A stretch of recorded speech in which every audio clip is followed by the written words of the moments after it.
Hello everyone, कैसे हैं आप सब। एक बार पुनः से कोचिंग क्लासेस पर स्वागत है। उम्मीद करता हूं आप सब अच्छे होंगे और मस्त होंगे, आपकी पढ़ाई बेहतर चल रही होगी।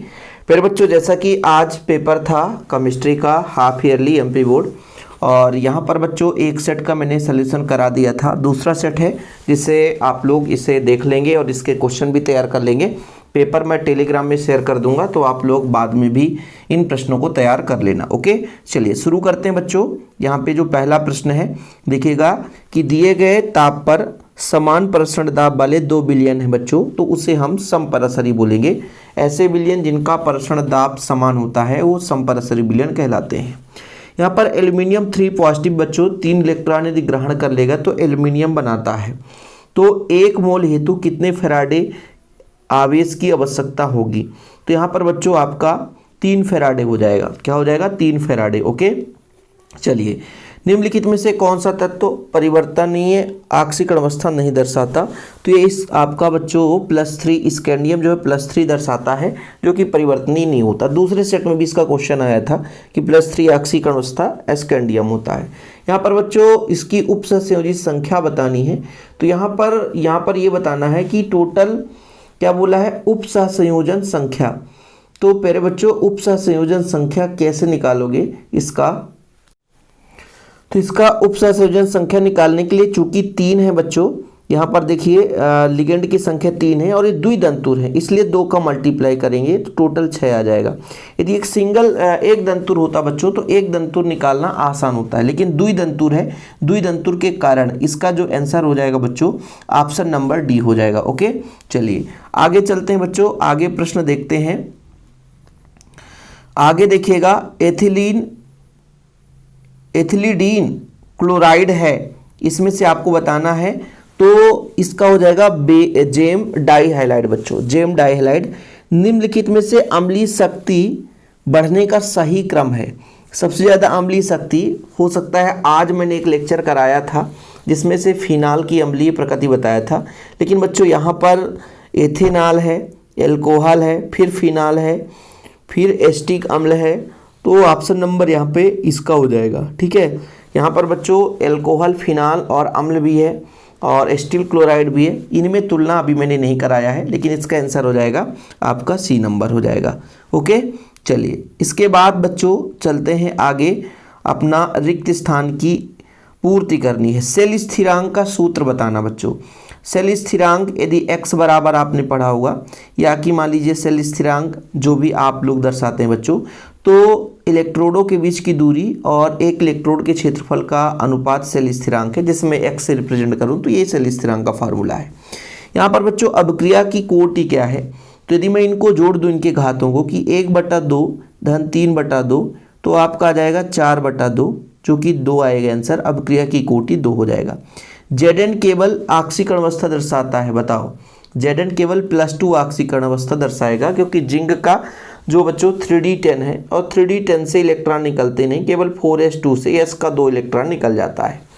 संयोजकता वंश सिद्धांत के अनुसार बच्चों में कौन सा संकरण पाया जाएगा? तो इसका संकरण होगा DsP2 संकरण होगा। संकरण मैंने कराया है बहुत अच्छे तरीके से। एल्डिहाइड सिर्फ अभिकर्मक के साथ कौन सा रंग देता है बच्चों? तो गुलाबी रंग देता है, इसका हो जाएगा गुलाबी।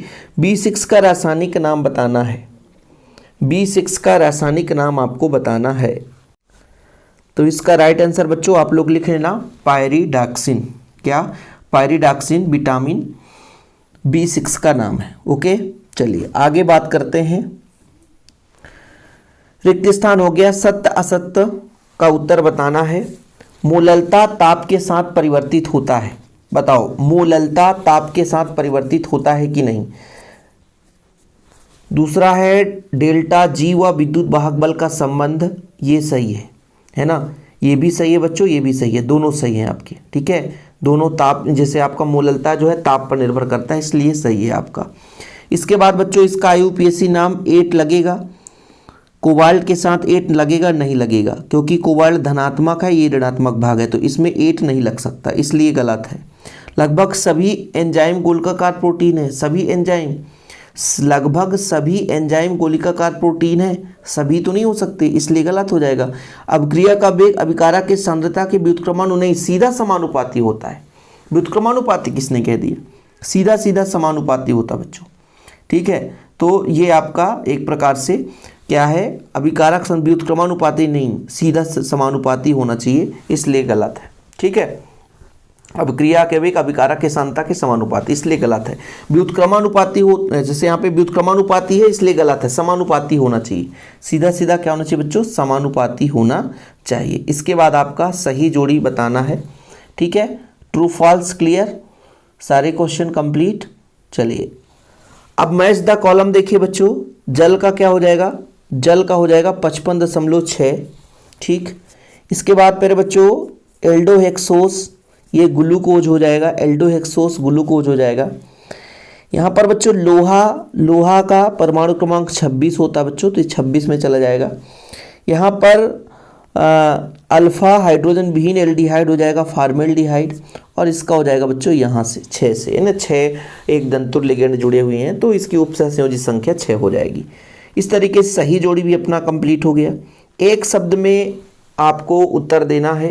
हेनरी का नियम, तो ये चीज़ तो आप लोगों ने पढ़ा है कि हेनरी का नियम क्या है कि भाई साहब किसी भी द्रव में गैस की विलेयता उस पर लगाए गए दाब के समानुपाती होता है। जितना ज़्यादा दाब होगा बच्चों, है ना, जितना ज़्यादा दाब होगा उतना ही ज़्यादा वो गैस उस द्रव में विलेयता का संबंध रखता है। आर्हेनियस समीकरण वगैरह बता दो। इसका यदि आप लोग लगाना तो दाब समानुपाती x है ना बच्चों, तो बराबर यहाँ पर KH x कर सकते हो, ऐसा आप लोग लिख सकते हो। आर्हेनियस समीकरण k बराबर कितना होता है? a⁻−EA/RT, ये फार्मूला चलो फिर से लिख देता हूँ यहाँ पर बच्चों, k बराबर a⁻−EA/RT,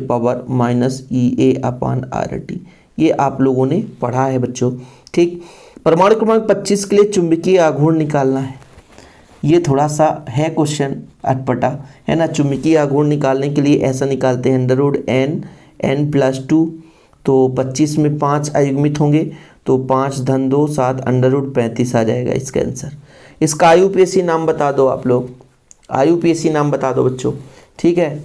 आयुपीएसी नाम तो मेथ एथ प्रोप, तो ये आपका बच्चों मेथ है तो मेथाक्सी प्रोपेन, इसका लिख लेना मेथाक्सी, एक कार्बन है तो methoxy propane, methoxy propane, methoxy propane, methoxy propane. देखो ना आयुपीएसी आ गया ना क्वेश्चन, आयुपीएसी नाम आ जाता है। इसलिए मैंने हर वीडियो लेक्चर में ऑर्गेनिक केमिस्ट्री पढ़ाते समय आयुपीएसी नाम पढ़ाता हूँ, ऐसा ना रह जाए कि भाई क्वेश्चन बनते ही नहीं है। एनसीईआरटी में अब देख लेना, एनसीईआरटी खोल के देख लेना, एनसीईआरटी में आयुपीएसी नाम इसका नहीं दिया हुआ है, आप देख लेना। ईथर पढ़ोगे तो बिल्कुल आयुपीएसी नाम नहीं मिलेगा, लेकिन ये चीज़ बच्चों हम कराते हैं इसीलिए।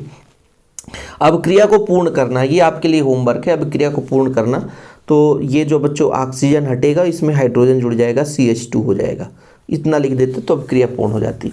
चीज़ें क्लियर है यहाँ पर आपका, है ना। सारे ऑब्जेक्टिव यहाँ पर आप लोग मिलान कर लेना। इसके बाद फिर बच्चों प्रश्न क्रमांक गैल्वेनिक सेल एनोड कैथोड में अब क्रिया पूछा गया था, मतलब सिंपल क्वेश्चन है ना। और भी देख लो, बिल्कुल सिंपल, सारे क्वेश्चन सिंपल है। हाँ, ये थोड़ा सा क्यूमीन से फिनाल का विरचन ये मैंने कराया है, फिनाल से पिक्रिक अम्ल बनाया है, एस्टरीकरण अपक्रिया कराया था, फ्रीमर टीमेन अपक्रिया, RNA DNA अंतर ये चैप्टर अभी नहीं कराया हूँ, बाकी सिंपल क्वेश्चन है। सारे क्वेश्चन देख लो। हाँ, न्यूमेरिकल क्वेश्चन भी आप लोगों के लिए जल्दी आएगा, शिव कोचिंग क्लासेस के माध्यम से शिव सर आपको कराएंगे, है ना। कोलराउस का नियम बच्चों SN1 SN2, है ना, बिल्कुल सिंपल है। इटार्ड अपक्रिया भी आ गया था, चलो कोई दिक्कत नहीं है, जल्दी अपन कंप्लीट कराएंगे। लेकिन फिलहाल आज के लिए इतना ही। वीडियो पसंद है तो लाइक करके शेयर कर दें। टेलीग्राम में इसे शेयर कर दूंगा, डिस्क्रिप्शन पे लिंक दे दूंगा, टेलीग्राम में जरूर ज्वाइन कर लें, क्योंकि अब बोर्ड एग्जाम आने वाला है और इसके लिए आप लोगों के लिए भरपूर तैयारी कराई जाएगी। जय हिंद, वंदे मातरम।